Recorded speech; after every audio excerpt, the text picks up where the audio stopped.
Cowabunga dudes and dudettes, this is Anthony, aka Batbomb82, and today I'll be doing a review of the Super 7 TMNT Ultimates Glow-in-the-Dark Slash.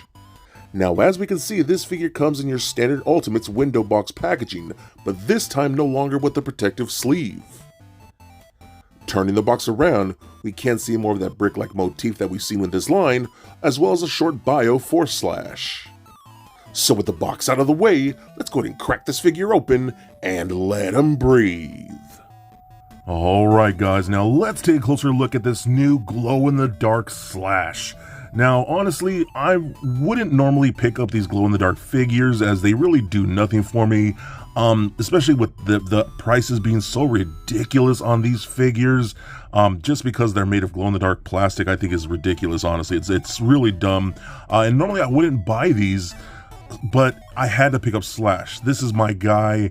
You know, I just had to have this as I love the vintage Slash. That's one of my favorite toys ever, and I genuinely love the Ultimates version of them. So getting him in a glow-in-the-dark, again, not really my thing, especially because of those prices, but I had to pick this one up. And just getting them in hand, these colors are so ridiculous and so 90s with all the neon, you know, the pinks, the yellows, the greens, the blues. All of that just completely works for me, and I think they actually did a really cool job with this. You get little shades of blue, like blue airbrushing on like the nose and little bits of the musculature all throughout the figure you'll see here. So I think that works out really cool. But again, just the colors overall really work for me. That bright neon pink, the yellow of the eyes and all throughout, the green skulls on the belts there, the green claws, that ridiculous green shell, again, just looks so good. I love it, man. It's so 90s, and honestly, it really makes me appreciate this figure a whole lot. So now let's move on to accessories. We do get interchangeable hands, so we got things like closed-fisted hands, we got open palm stylized posing hands, then we get two styles of gripping hands, ones with the horizontal hinge and ones with the vertical hinge. I genuinely love that. I think that's very cool. I wish more companies would do that, so I appreciate that a lot.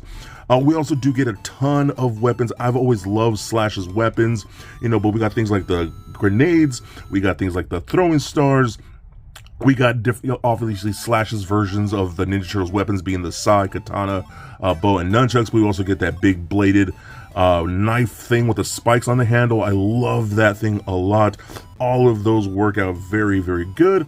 But then we also do get an alternate head, which I think is great. This is something they introduced with the first Ultimate Slash, which is really cool. So this is more like the vintage figure with the smiling head, you know, with the big old teeth, and I just love that head.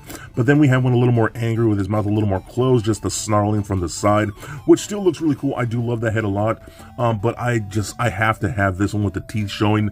I think he looks really cool that way. So, I mean, we just get a ton of accessories, and you can see I've already put the two Ninja Stars on his belt here. However, compared to the first Ultimate Slash, he had the more generic Ninja Stars, as opposed to these ones. So we don't have another star to put on the extra belt. He only came with these two and not the other ones that the first one came with. So you're going to have an empty slot there. So that's just a little something to note.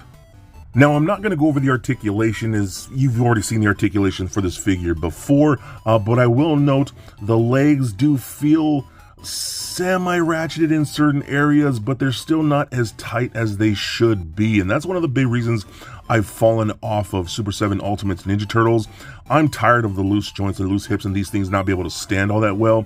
This isn't super loose like I've seen, but this could honestly be a lot better, and at this point, we can't blame factors. We have to blame Super 7 for just continuously going with this, but still, it's still pretty decent, you know what I mean? But the big feature with this guy is definitely going to be his glow in the dark.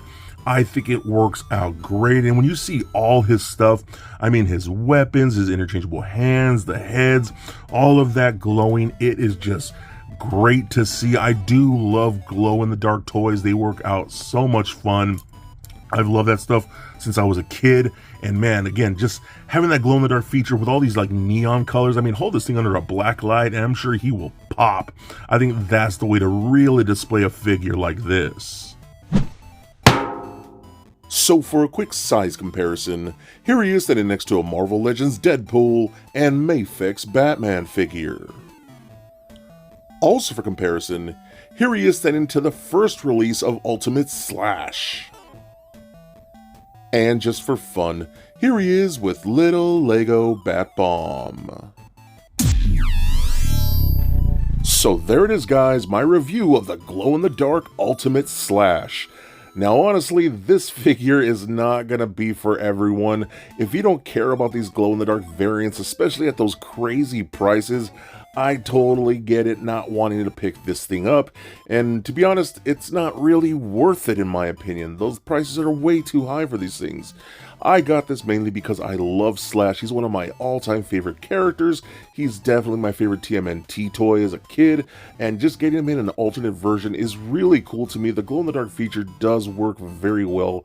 I love all of his weapons, and those neon paint apps just work for me. I love that era of toys where things were just bright and colorful, and I love that. This thing is pretty badass. The articulation works pretty good, even though it's still not as tight as it should be, but still, I love it. Again, it's not for everyone, but it's for people like me who just love a character like Slash, or if you just really want a badass glow-in-the-dark toy, I think he's pretty awesome for that. So be excellent to each other, and stay nerdy, my friends. Peace.